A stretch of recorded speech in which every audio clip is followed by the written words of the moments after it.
Hello everyone, we're back at it again, guys. We're here in the Orlando store. This time around I'm inside the coral farm, and behind me is one out of the three 750-gallon tanks. This one right here is tank number 12. It's actually blowing up out of proportion. It's just crazy overgrown. You don't see any rock. Josh and the team here at the farm with JW, they've been maintaining this tank. It's going crazy, so I'm gonna grab Josh again and I'm gonna ask him a bunch of questions. We're gonna bombard him and let's see what he's got going on. Let's go get him.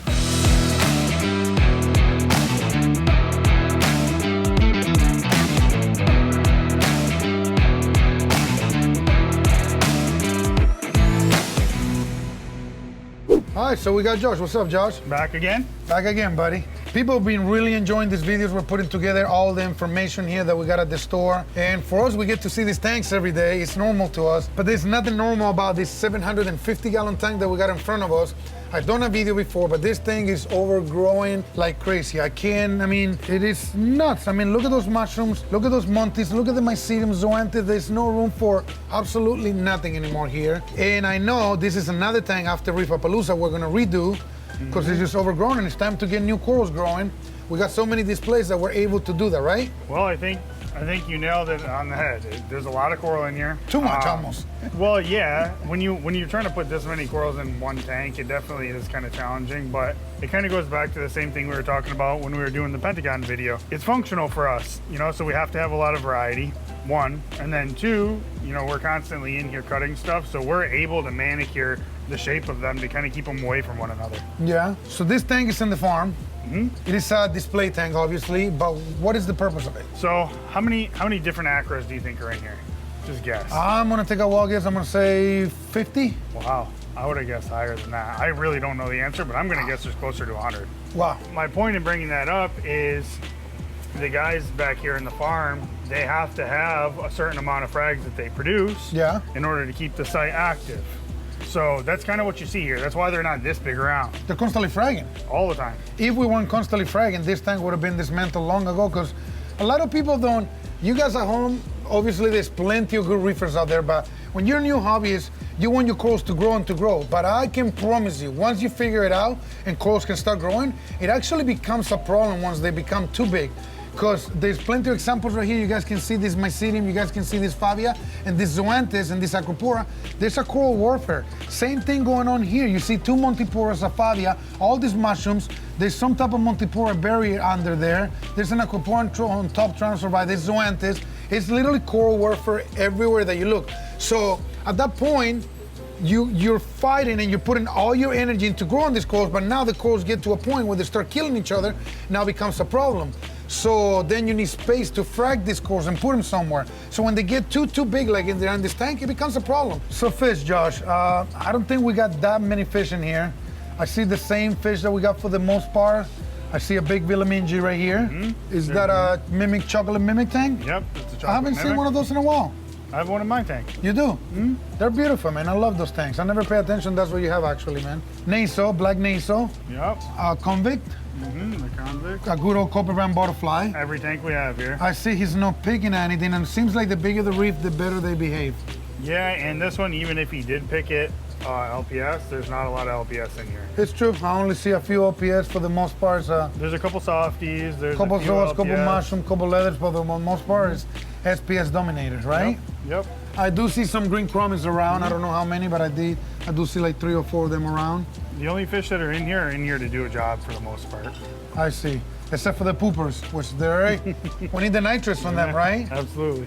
We done an update of this tank before. This system is attached to 6 raceways. Yep. Each raceway is 180 gallons, and there are 6 feet by 3 feet wide by a foot tall. And we got 6 of those connected to the system. So you got close to 200 gallons each here, and you got 1,200 plus 750, so you got a little over 2,000 gallons on the whole system then. We're running with 2 Rubbermaid sumps. You got a XP 5000 protein skimmers. The external is the same protein skimmer. It runs 24/7. Cold water and calcium reactor. Yep. We use a 1218 Geo calcium reactor with a Milwaukee controller. Okay. And a carbon doser regulator. Okay. And the cold water is just evaporated water or 24/7? It's So it runs to replace the evaporation, yeah. Okay, and where do you keep the numbers on this specific system? This system is between 8.5 and 9 DKH. Okay. The calcium is generally going to be right around 440, 450. And nitrogen phosphates, that's what people like to know all the time? It's really low. I mean, they have anywhere between 0 to 0.05 phosphate. Okay. And then we have nitrates that are generally below 15. I think that's a good point to talk about. A lot of our viewers ask about nitrate and phosphate. It's true. And a lot of our patrons here in the store ask about nitrate and phosphate. I feel like when you're trying to focus on those really finite numbers, think about the number. We're talking about 0 to 0.05. It's such a small number. It is. Forget about it. Shoot for 0 and feed heavy, or shoot for under 0.1 and don't feed heavy. Like, stop worrying about it. I think that's something it makes it too difficult for this hobby to be successful if you're always focused on those small numbers. Why do I say that? Because you can keep corals healthy and alive as long as your phosphates aren't high. It's true. I think phosphates and alkalinity is hands down the two most important parameters in the tank. It's very, very high on the importance level. And I think that all those people who talk about those finite numbers, they're trying to fine tune color. If you're not growing big colonies of coral, then why are we worrying about fine tune color? Yeah. Right? I mean, the you coral's can not grow doing a what it's big, supposed to do. exactly. You can grow a big, beautiful coral like this, and it can be brown and still be healthy. That's something I don't think enough people talk about. That's true. I mean, if a coral gets big, it's because it's healthy and it's happy. If it's healthy and happy, it should get the right coloration too, no? Or close to it. Close to it, unless Yeah, you give but it too much light, usually. But you know what? We're in the information world. So you go online and you see these people, they take a picture with an orange lens of a coral, and you get this inflated sense of worth, right? With a flashlight. With a flashlight, Photoshop. the brightest blue, okay, Lights out. so that's out there. And then there's pictures of it under white light. So you automatically think to yourself, well, it could look like this or it could look like this. Why doesn't it look like one or the other, right? So ultimately, if the coral's got polyps out and it's growing, then maybe that's what it's supposed to look like, or close to it. Yeah. And then if you're really good at keeping a reef tank, maybe you can play around with changing that nitrate level a little bit. Maybe you can play around with changing that phosphate level a little bit. But at the end of the day, those are stupid little minute details. Grow your corals first. So, you know what I'm gonna suggest? I was showing you guys B-roll of this tank and beautiful footage under a blue lens, and we're gonna continue doing so. But in this specific tank, since you're talking about this, let's do some nice, beautiful footage under whites. I think that'll So be people get to appreciated. see. So we're gonna show you guys white versus blue. We're gonna show you both footage. Flow, I see we're still running good old Ecotech Marine MP60s. Yep, 4 of them. 4 of them, it works fantastic. Yeah, 4. It's not easy to deliver flow on a peninsula. This is something we've been mastering for years. And can you explain to people why it's so difficult to deliver a tank on a peninsula? A peninsula is generally hard to keep super nice. For one, you have to maintain 3 viewing panels. Yes. Okay, I mean, right now, in most tanks, at best, it's 1 main panel. You're treating 2 of the same on either side, and then you've got the end. Yeah, and then to do a peninsula, you use a long tank to a peninsula and not a cube. Yep, and then you put all the rocks in the middle, which is, for flow, kind of a problem. Yeah. The flow is the biggest part. So you're delivering the flow from the end, so not to obscure the 3 main panels, but that's the same spot where the skimmer box is. So you're pushing all your water away from the skimmer box, when in reality, we want, for filtration, all the flow to go back to the skimmer box. Yeah. So there's a couple different ways to combat that. And what we've done is we lower the power heads a little bit more than we normally would. That way the flow comes across the tank like this, and it kind of crashes down here. And as long as you're putting And it it drains to the top.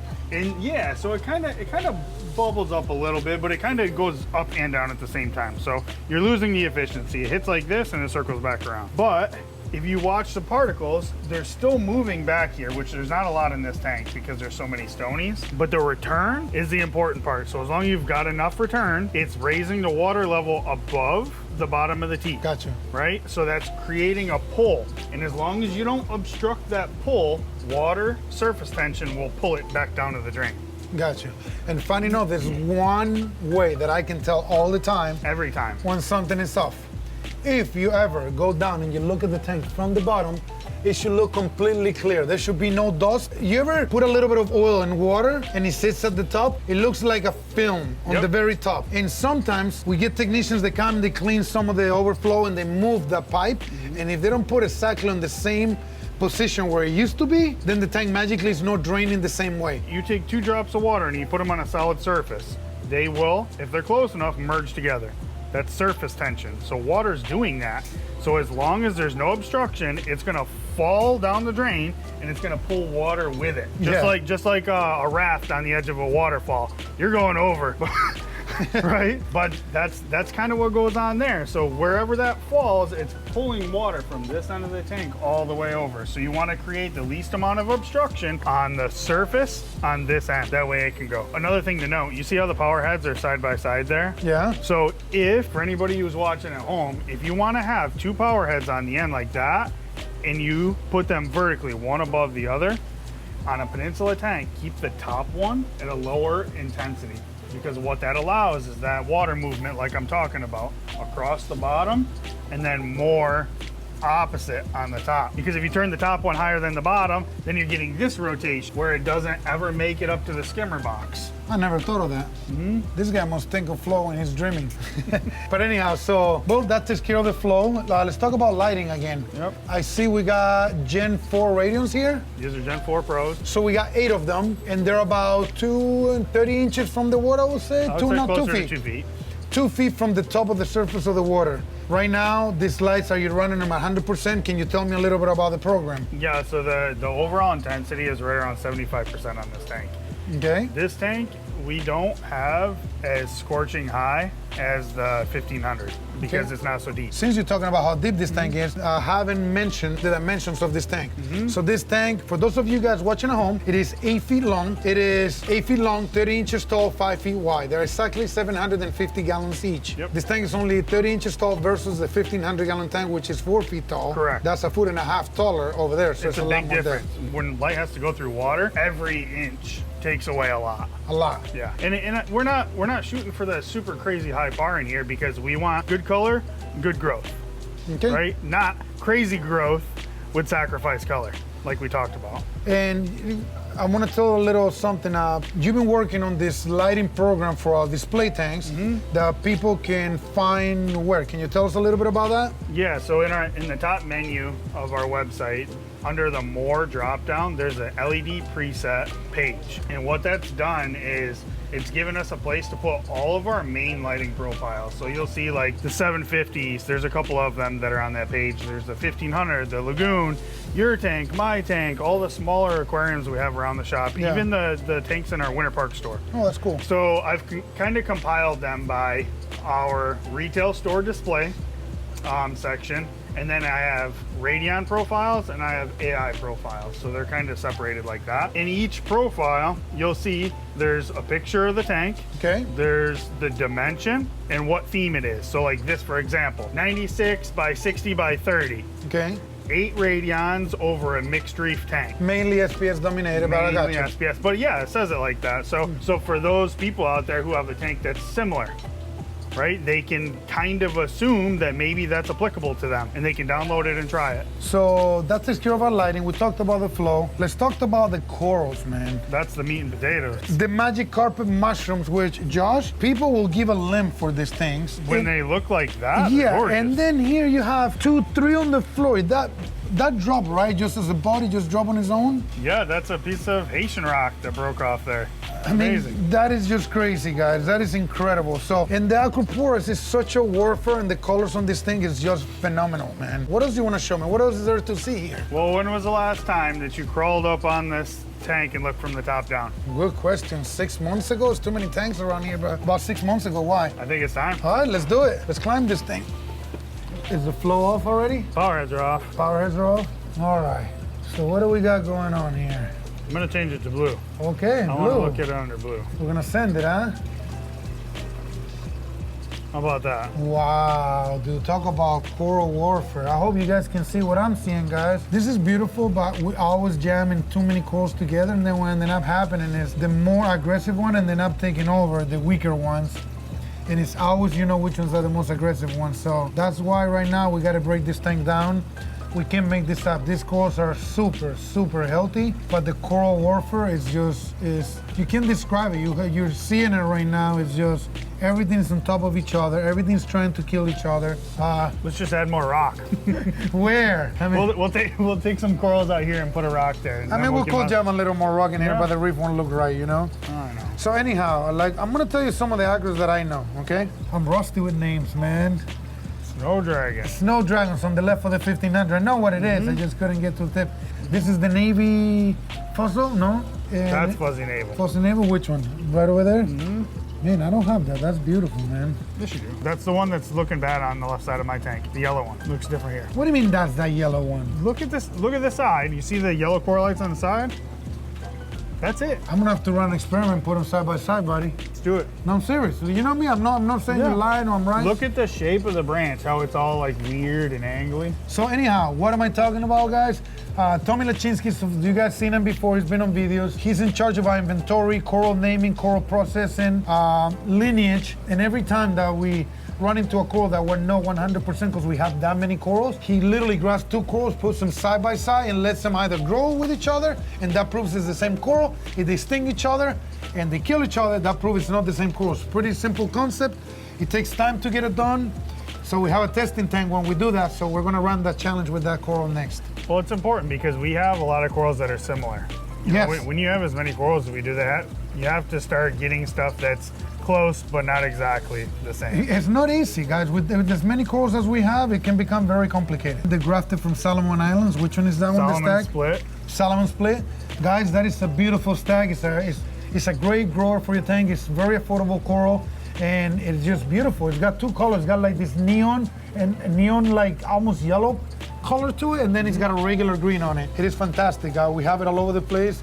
Next time you come into a store, just ask someone to show you that coral. The striptease is the most beautiful shortcake. It's amazing. And that is the what? The OG from Unique Corals. The Stallocenelia is called the Electric daisy. Electric Daisy. What do you call the encrustagoni over there? That one is Fruit Loops microgonies. How about that super cool blue? Oh, dude, it's funny you say that. I'm looking at them from here. You know what? We're taking that for granted. We need to spread that around in all the tanks. It's a blue hairy mushroom. And I've it's never a seen a solid blue hairy blue. mushroom. Solid blue, guys. How about the fact that you've got all this different stuff in an Acropora dominated tank? I don't think that we talk enough about something as it is in its parent form. You know what I mean? When you see a frag of a rainbow stylo, you don't think of that, but look at that. It's a kind of a common coral. It's super inexpensive. That's but, the Terry Rainbow Stylo 4. I but forgot when you about see that. it like this, it inspires hope. It gives you that excitement. And that might be bigger when you pull it out than what you even mentioned. I will almost say that coral might be close to 20 inches side by side. And they're from heavy. one end to the other end. They're really thick and heavy too. When we sell frags, we're not trying to sell a little tiny frag. We're trying to sell that proverbial seed. You know, it's an aquaculture coral. That's the whole point of what we do. We're providing an animal that's been long-term kept. Yes. Right? You can see the parent colony. Yeah. You can buy it later on down the road if it's not available now. Yeah. These are animals that are going to stick around in the hobby, and we're not constantly going out and taking chunks of wild coral. Yeah. And this is full transparency, guys. There's nothing wrong with it. We're just telling you. Anytime you guys have any questions, post them on the comments below. Give us a phone call, send us an email. We'll be glad to take care of you guys, seriously. Right now, if I were to tell you that this tank has been set up for 4 years, if I were to tell you this tank looks like this every single day, every single week, every single month, I'm lying to you. These tanks, everyone who's got big display tanks or any type of display tank, they know that they got their ups and downs. As long as the downs are not heavy, you should always be happy. We're glad to tell you that we're not always perfect, guys. We're gonna show you all of our flaws and all of our success. And it's in our interest to help coach people into success. Yes. Why? Because the hobby grows, and then we can continue to do what we do for more people. Yeah, it's super important. So, again, Josh, thank you for showing me around on this tank. I'm glad I climbed up here. It's been a while. Again, I hope you guys enjoyed this episode. This tank looks incredible. We're gonna be giving you more of this content. Don't forget to subscribe to our channel. It really help us, guys. Give us a like, post some comments below. We'll see you guys on the next episode. Have a good day, guys.